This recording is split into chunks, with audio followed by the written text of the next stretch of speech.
예, 신윤의 뉴스 정면 승부 2부 시작합니다. 오늘 2부 여러분들이 2주 동안 기다렸던 코너입니다. 정치권의 지금 현안에 대해서 대한민국에서 가장 뛰어난 날카로운 분석을 하고 있는 대한민국의 최고의 정치 분석가 엄경영 시대정신연구 소장과 함께하는 엄경영의 촉인데요. 엄경영 소장님 나와 계십니다. 어서 오십시오. 네, 안녕하세요.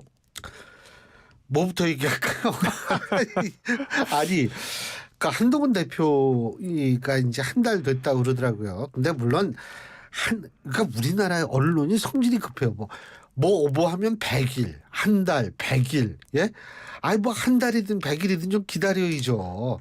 근데 뭐 어쨌든 한 달 평가 어떻게 평가하십니까? 네, 저는 정치나 선거나 싸움이나 성격이 비슷하다고 봐요. 그러니까 어떤 측면에서 비슷하냐면 이 선빵, 맨 처음에 날리는 한 주먹이 굉장히 중요한데 한 달이면 이제 선빵을 날리는 시간이죠. 그런데 한동훈 대표의 선빵은 이게 그 전당대회에 나타난 민심 내지는 당심에 비해서 좀 미흡하다, 부족했다는 평가를 받는 것 같아요. 그래서 이를테면 이제 트리플 하락이 나타나고 있는데 본인 지지율뿐만 아니고 국민의힘과 윤 대통령 지지율도 같이 떨어지고 있는 거죠. 그래서 저는 한동훈 대표 한 달을 보면, 그러니까 정책에 관해서는 나름대로 의욕을 갖고 열심히 했어요. 그러니까 정책 위의장 같은 역할은 열심히 했는데 문제는 이제 당원들의 63%를 몰아준 것은 이게 한동훈 정치 내지는 새로운 국민의힘의 비전 이런 거를 이제 보여달라는 의미였잖아요. 근데 그런 것들이 아직은 구체화돼 있지 않고 있다. 특히 핵심에 있는 것이 이제 이 최상병 특검법이거든요. 그래서 한동훈 대표가 선거 때 내내 최상병 특검법에 대해서 제3자 특검 추천이라면 받겠다 이렇게 얘기를 했는데 그 뒤에 이제 여러 가지 그 과정을 통해서 말이 조금씩 바뀌고 있고 마치 안 받을 것처럼 이렇게 이제 그 언론에 알려지고 있는 것이 가장 큰 원인이 아닌가 저는 그런 생각이 들고요. 사실 이 최상병 특검법은 윤 대통령 그리고 국민의힘 지지율까지도 지금 상승을 제약하는 요소다. 이제 저는 이제 그렇게 보고 있습니다. 근데 그 한동훈 대표가 이제 그걸 우리가 좀 다른 식으로 표현한다면 이제 자기만의 색깔을 드러내면서 갈등을 두려워하지 않는 모습을 보여야 한다, 이런 식으로 이해하면 되겠습니까? 그렇죠. 그러니까 뭐 이게 이제 한동훈 대표한테 저는 당원들이나 국민들이 요구하고 있는 것이 이게 용산 대통령실하고 관계를 막 울퉁불퉁 싸우면서 가라 그런 의미가 아니거든요. 그러니까 어찌 됐든 내부의 어떤 이 토론 그리고 설득 또 그 수많은 그런 어떤 협의 이런 과정을 거쳐서 국민의힘의 새로운 모습을 보여달라는 거거든요. 그러니까 보수의 새로운 모습. 그런데 지금은 그냥 그 기존의 용산과 국민의힘 관계 속에 묻히면서 그 아무런 그런 차별성이 없다. 이런 것들이 이제 그 실망감으로 나타나고 있고 좀 더 두고 보겠다 이런 여론이 많아지는 것 같아요. 근데 뭐 저는 차상병 특검법도 중요하지만 또 의정 갈등 이런 것도 중요한 거 아니겠어요? 그러니까 본인도 이제 박단 전공의협회 회장도 만나고 그런 거 아니겠어요? 그렇죠. 그러니까 비공개로 어제 만났다고 저도 이제 보도를 보고 알았는데요. 그러니까 그런 노력은 좋죠. 예를 들어서 그 사실 사람들이 엄청 불안해요 지금. 네, 그렇습니다. 격차를 해소한다든지 또 그 약자와 동행한다든지 또 호남을 챙긴다든지 이런 것들은 굉장히 중요한 것 같아요. 그리고 금투세 인하라든지 이런 것들 그러니까 중요하긴 한데 가장 핵심에 있는 것은 바로 정치의 문제다. 그래서 이게 정책은 그러니까 안 하는 것보다 하는 게 훨씬 좋겠죠. 그렇지만 이 당원들과 국민들이 요구한 것은 정치 문제를 풀어달라는 거거든요. 저는 그런 면에서 한동훈 대표의 한 달은 다소 미흡했다 그렇게 보고 있습니다. 아이고, 근데 미흡은 한데 어쨌든 이 여야 대표회담이 이루어지면은 그러한 것이 좀 탈출구가 될 수 있는 거 아니겠어요? 저는 이제 여야 대표회담은 결론적으로 말씀드리면 조만간 개최될 거라고 보고 있습니다. 다만 몇 가지 이견이 있는데요. 여야 대표회담을 이재명 대표가 제안한 것은 저는 세 가지 의도가 있다고 봐요. 첫 번째는 이제 이 정치 공세장으로 활용하겠다는 게 이제 첫 번째 의도인 것 같고, 두 번째는 여권의 틈새, 그러니까 이관계다. 예를 들어서 한동훈 대표와 용산 대통령실과의 관계, 그리고 친한계와 친윤계와의 관계, 이런 것들의 틈새를 좀 벌리겠다는 게 이제 두 번째 목표인 것 같고요. 세 번째는 이게 그 윤 대통령과 이재명 대표의 양자회담으로 가는 징검다리 회담으로 활용하겠다. 이제 이런 세 가지 목표를 갖고 있는데, 한동훈 대표는 이에 반해서 이제 두 가지의 좀 그 어려움이 있는 것 같아요. 첫 번째는 이재명 대표에 대한 신뢰가 좀 부족하다. 그러니까 지난번 윤 대통령과 이재명 대표 양자회담에서 이 대표가 17분간 그걸 일방적으로 읽었잖아요. 합의 없이. 그러니까 이건 이제 뭐 그 전투에서는 이긴 거긴 하지만은, 그러니까 전쟁으로 좀 크게 확장해서 보면 이게 여권에서 이재명 대표를 불신하는 이유 중에 하나거든요. 언제 무슨 일을 할지 모르니까. 그리고 이제 한동훈 대표는 사실상 대표긴 하지만 이게 입지가 굉장히 약하잖아요. 그러니까 이재명 대표와 그 대표회담 나가서 혼자 할 수 있는 일이 거의 없습니다. 아직 그 이 당론 과정을 거친 그런 이슈들도 없고, 그래서 저는 여러 가지 한계가 있기 때문에 이제 TV 생중계 하자 이렇게 제안한 것 같은데요. 그래서 결국은 이제 그 한 번의 여야 대표 회담으로 한동훈 대표의 입지가 강화될 것 같진 않아요. 다만 이런 이제 그 한동훈 대 이재명 대 한동훈, 이런 이제 구도를 부각을 하면서 이게 전국을 주도한다면 입지는 조금씩 강화되겠죠. 하지만 시간이 좀 필요한 거 아니냐, 저는 그렇게 보고 있습니다. 그러니까 한동훈 대표가 조금 시간이 필요하다 이 말씀이시죠. 그렇죠. 네. 예. 조금 일지 많일지는 좀 근데 본인의 정치력에 달려 있지만, 이게 너무 길어지면 길어진다고 얘기하지 않고 늘어진다라고 얘기를 하거든요. 이게 늘어지면 이게 좀 안 좋죠. 그렇습니다. 그래서 한동훈 대표 입장에서도 지금 시간적 여유가 많이 있는 게 아니거든요. 그러니까 만약에 대선에 출마하려면 내년 9월에 그만둬야 됩니다. 1년 남았네요. 1년. 1년 남았어요. 그러면 이게 한 달을 그냥 흘려보냈다는 건 굉장히 치명적인 약점이다. 지금 승부수를 띄워야 되고, 그것의 핵심 그 주제 테마는 바로 차상병 특검법이다. 저는 그렇게 보고 있습니다. 그게 전당대회 때 나타난 당원들의 생각이죠. 어쨌든 뭐 이재명 대표가 일설에 의하면 내일 정도에는 다시 당무에 복귀할 것이다라는 언론 보도도 있더라고요. 근데 그건 언론 보도기 때문에 이재명 대표의 지금 상태를 우리가 알 수가 없잖아요. 예? 그렇습니다. 이재명 대표는 그러니까 병원에서 이렇게 그러니까 진단받은 게 아니고 자가진단 키트를 사용을 해서 확진받은 걸로 알려져 있죠. 그런데 이재명 대표의 코로나19 확진은 뭐 부수적으로, 그러니까 여야 대표회담이 자연스럽게 미뤄지는 측면도 있고, 또 일부 재판 뭐 일정도 좀 연기되고 뭐 그런 측면이 있었던 것 같아요. 그래서 복귀하게 되면 이제 다시, 지금 오늘 보니까 여야가 9월 정기국회 일정 합의를 했거든요. 그래서 지금 되게 국회가 바쁘게 돌아갈 수밖에 없고, 그리고 그 여야 대표회담이 윤 대통령과 양자회담, 그러니까 이재명 대표와의 양자회담으로 가는 징검다리가 될 수 있기 때문에 저는 대표회담은 뭐 조만간에 성사될 거로 보고 있습니다. 회담은 성사가 되는데 근데 저는 특이한 현상이 있다고 보니까 민주당 내에서 갑자기 비명계다 한 15분이 초일회라는 거. 그러니까 매달 초일요일에 만나자 그래서 초일회죠. 초일회라는 걸 만들었어요. 근데 제가 이렇게 시기적으로 보면 이게 되게 미묘하거든요. 이게 어떻게 보세요? 네, 지금 10월에 그러니까 이재명 대표의 선거법 플러스 위증교사 혐의, 이게 이제 두 개 혐의죠. 두 개 혐의가 병합돼서 재판을 받고 있는데요. 아마도 1심 선고 가능성이 지금 뭐 크게 보도가 되고 있고, 또 유죄 가능성도 없지 않아 있는 것 같거든요. 이런 상황에서 이재명 대표가 유죄를 받게 되면 이제 그 비명계 활동 공간이 굉장히 넓어질 것이다. 저는 이제 그렇게 보고 있는데, 사실상 민주당 내에 이게 비명연대가 지금 출범 확률과 마찬가지다. 저는 그렇게 보고 있습니다.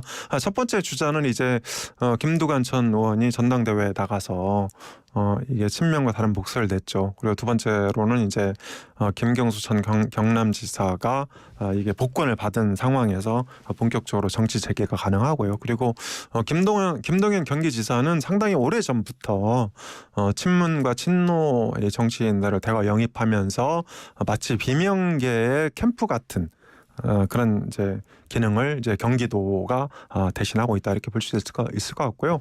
그리고 이제 김부겸 전 총리도 이 정치 재개를 선언했죠. 그런데 김부겸 전 총리는요 지난번 총선 때 공동 선대위원장을 맡았어요 민주당에. 그러니까 전 그것이 정계 복귀를 위한 명분쌓기의 일환이었다 이렇게 볼 수 있을 것 같아요. 어떻게 이게 연결이 돼요? 그러니까 예를 들어서 그러니까 본인이 그러니까 이재명 대표를 한번 도와주고 그걸 발판으로 이제 그러니까 정치 복귀 나는 할 만큼 했다. 네, 그렇죠. 그래서 그것 때문에 저는 이제 공동 선대위원장 했다고 보거든요. 근데 그 엊그저께 지금 그 언론에 나와서 정치 재개 선언을 했지 않습니까? 그래서 저는 이렇게 그 4명의 김 씨가 사실상 비명 연대를 구축을 했다 이렇게 보고 있고 그것의 본격적인 계기는 10월 이재명 대표 선거다 1심 이렇게 보고 있습니다. 그러면 그 이낙연 전 대표 잠깐 말씀하셨는데 이낙연 전 대표를 중심으로 한 새로운 미래도 결국은 민주당의 당내의 비명계와 연합을 할 가능성이 있다라고 보시는 거죠? 저는 이제 그렇게 봅니다. 일단은 당내에서는 그 4명의 김 씨가 비명 연대를 사실상 구축을 하는 상황이고 문제는 이제 당 밖에도 민주당 세력이 있거든요. 네. 말씀하신 대로 한 축은 이낙연 전 대표고 또 한 축은 조국 대표다 이렇게 볼 수 있는데 이낙연 그 전 대표는요. 그러니까 이게 사실 호남을 기반으로 한 구민주계의 대표성을 갖고 있는 분이거든요. 물론 이제 이재명 대표처럼 강력한 팬덤을 갖고 있지는 못하지만 중도 확장 면에서는 상당히 유연한 정치인이다 이렇게 볼 수 있을 것 같고요. 또 조국 대표 같은 경우에는 10월 재보궐을 지금 곡성에서 네. 고향 네, 그렇죠. 그래서 곡성 군수하고 영광 군수 두 개 이제 네. 군수 선거가 있어요. 그러니까 곡성은요. 전남 동부거든요. 그러니까 광양시하고 순천시하고 이렇게 합쳐져서 여기가 상당히 그 비민주당 색채가 가장 짙은 전남 중에서는 교육 도시예요. 그쪽이. 네, 그렇습니다. 그리고 양반들이 살던 도시죠. 예. 그리고 영광 지금도 거기 그렇게 좋더라고요. 네, 그렇습니다. 이거 자꾸 딴소리하면 안 되는데. 네, 예. 네, 거기가 아주 좋죠. 예. 진짜 좋아요. 네. 그리고 이제 영광은 그 후보가 지금 예비 후보가 10명이나 나와 있어요. 그래서 후보 구도를 잘 활용하면 이게 조국혁신당에서 당선자를 낼 수도 있다. 이렇게 되면 이제 곡성이나 영광이나 둘 중에 하나라도 당선이 되면 호남에서 교도보를 이제 그 구축하는 거거든요. 그래서 저는 민주당은 1차 당내에서는 그 비명연대 4명. 김씨 4명 그리고 이제 그 밖으로는 이낙연 전 대표 그리고 또 조국혁신당 대표 이렇게 이제 그 비명 쪽에서 활발하게 움직임이 있을 것으로 보고 있습니다. 그 이원욱 전 의원도 있잖아요. 개혁신당 소속이지만 조응천 전 의원도 있고요. 그렇습니다. 이제 개혁신당은 근데 아직은 이게 국민의힘하고 같이 그 뭐 나중에 보수적이다. 네, 그러니까 보수 성향을 띈다. 네, 보수 성향. 근데 이원욱 전 의원하고 조응천 전 의원은 사실 보수적 세치는 좀 아닌 것 같아요. 그렇죠. 그러니까 뼛속까지 민주당에 가깝다 이렇게 볼 수 예. 있는데, 그러니까 나중에 개혁신당이 선택의 기로에 서면, 이를테면 이제 국민의힘 쪽으로 갈 거냐, 민주당 쪽으로 갈 거냐, 그러면 뭐 분화가 일어나면서 일부는 다시 민주당, 범민주당 쪽으로 합류하지 않을까 그렇게 보고 있습니다. 근데 엄 소장님도 정치권을 오래 보셨잖아요. 근데 제가 궁금한 게 이 우리나라 정치권은 배지가 중요하잖아요. 근데 이게 배지가 없이 그냥 비명계들만 쫙 있다고 이게 힘이 생길까요? 어떻게 보세요? 그런데 저는 그러니까 왜 사법 리스크 문제를 많은 사람들이 주목을 하고 있냐? 그러니까 저는 이제 그 점을 좀 볼 필요가 있다고 봅니다. 그러니까 일단 그 이재명 대표는 1심이나 2심에서 유죄 판결을 받더라도 일단 민주당의 후보는 그러니까 돼야 된다. 이런 입장이 굉장히 강한 것 같아요. 그래서 이번 전당대회 때 무려 85%의 지지를 받고 그리고 지금 당내 그 주요 요직을 친명으로 다 지금 이렇게 그 교체를 했거든요. 이런 상황에서 저는 당내 후보가 되는 거는 가능할 수도 있다 이렇게 보고 있습니다. 다만 당내 후보가 된다 하더라도 그것이 본선 승리를 보장하지 못한다. 이런 측면이 있는 거죠. 그러니까 이게 이제 그 유죄 판결을 받고 당내 후보가 되는 과정에서 이를테면 중도 부당층이 이탈할 수도 있고 또 이게 그 보수 후보와 1대1 가상 대결에서 만약에 이 승산이 적은 것으로 나온다. 밀린다면 당연히 민주당 핵심 지지층은 동의할 수밖에 없습니다. 이렇게 되면 그 배지든 배지가 아니든 다른 그러니까 플랜 B 그러니까 그 비명연대 당내 4명이든지 이낙연 또는 조국이든지 이런 쪽으로 이게 이제 그 눈길이 갈 수밖에 없다. 저는 그렇게 보고 있습니다. 제가 오늘 어떤 기사를 봤어요. 근데 그 기사의 기자님이 굉장히 전 예리한 시각을 갖고 있다라는 느낌을 받았는데 뭐냐면 지금 현재의 민주당 우리가 흔히 1극 체제라고 불리우는 민주당과 미국의 민주당을 비교를 한 거예요. 그러니까 뭐냐면 바이든이 물러서고 107일 남은 상태에서 해리스가 등장을 해가지고 지금 이렇잖아요. 근데 지금 민주당은 플랜 B가 없다라는 식의 기사를 썼더라고요. 그래서 야 이거 참 그 아이디어가 좋다 이런 생각을 제가 했는데 그 플랜 B가 근데 나올 수 있는 상황이 아니잖아요. 지금 물론 그게 나중에 이제 대선이 전국에 들어가야지 지금 되는 건데 그게 가능할까요? 저는 가능하다고 봅니다. 사실은 이제 그 미국 같은 경우도 바이든 대통령이 트럼프한테 밀리면서 네. 이게 이제 그러니까 후보 포기 선언, 불출마 선언을 한 거거든요. 그러면서 해리스가 등장을 했죠. 그러니까 물론 이제 미국 선거가 저는 해리스가 뭐 당선된다 보장은 못 한다고 봅니다. 왜냐하면 거기는 이제 이 투표하겠다고 이걸 신청을 해야 투표권이 생기는 이제 독특한 제도고 또 유색 인종과 청년들의 지지를 받고 있는 해리스 입장으로서는 역시 투표율이 관건이다. 그래서 좀 두고 봐야 된다. 저는 이제 그렇게 생각하고 있는데 여기도 마찬가지입니다. 그러니까 바이든이 트럼프한테 그러니까 크게 밀리면서 이게 후보 교체가 갑자기 이루어졌듯이 저는 그러니까 우리나라도 이재명 대표가 당내 후보가 됐단 말이죠. 그런데 보수 후보한테 크게 밀린다. 전 그거는 그러니까 100% 플랜 B의 등장 가능성으로 이어질 수밖에 없다 이렇게 보고 있습니다. 그리고 요새 민주당 끝으로 간단하게 이게 뭐 독도 지우기 후쿠시마 관련해 가지고 계속 그래서 사실은 이게 얘기가 조금 바뀐 건 맞아요. 그러니까 빠르면 7개월 안에 온다 그랬거든요. 옛날에 빠르면 7개월 길어도 2년인데 요새는 짧으면 5년 길으면 10년이라고 얘기를 합니다. 근데 어쨌든 자꾸 좀 그런 얘기를 하는 이유가 뭘까요? 저는 이제 민주당이 되게 이념적으로 퇴행하고 있다 이렇게 봅니다. 그러니까 반일 이슈는 사실은 그러니까 우리가 1900년대 초로 봐도 120년이 넘은 프레임이거든요. 그리고 이를테면 이제 1980년대 전후로 반일 프레임이 갑자기 운동권과 만나면서 우리 사회에 자리를 잡았는데요. 그렇게 보더라도 40년이 넘었어요.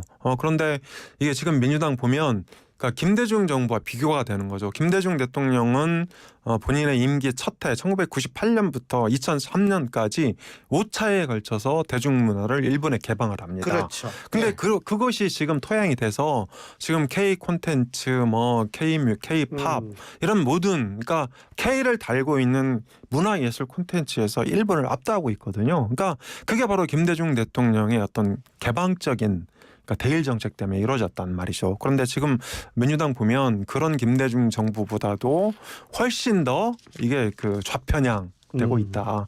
그래서 이제 그런 프레임에 매달리고 있는데요. 그러니까 이게 뭐 몇 개월은 속일 수 있단 말이죠. 후쿠시마 오염수 같은 경우도 그 괴담에 속아서 우리가 1조 5천억을 낭비했는데 그러니까 영원히 속일 수는 없다. 저는 그렇게 보고 있습니다. 알겠습니다. 자, 오늘 말씀 여기까지 듣겠습니다. 고맙습니다. 감사합니다. 예, 지금까지 엄경영 시대정신연구소장이었습니다. 오늘을 기록하는 소리, 내일을 준비하는 소리.